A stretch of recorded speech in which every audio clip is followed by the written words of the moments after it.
ఈ మాసాన్ని మార్గశీర్షము అంటారు. ఎందుకని ఇంకొక విశేషం ఉందా? ఇందాక చెప్పుకున్నాం కదా, సౌరమానాన్ని అనుసరించి సూర్యుడి గతిని అనుసరించి ధనుర్మాసం అన్నాం.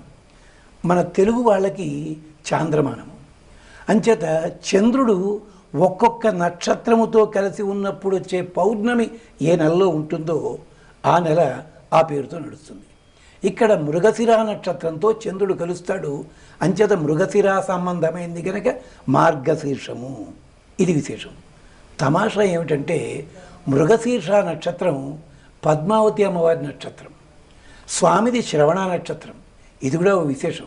అంటే అమ్మవారు అయ్యవారు కలిసి ఉండగా ఆరాధన చేయడం చాలా విశేషం. పైగా పౌర్ణమితో మృగశిర కలవడం.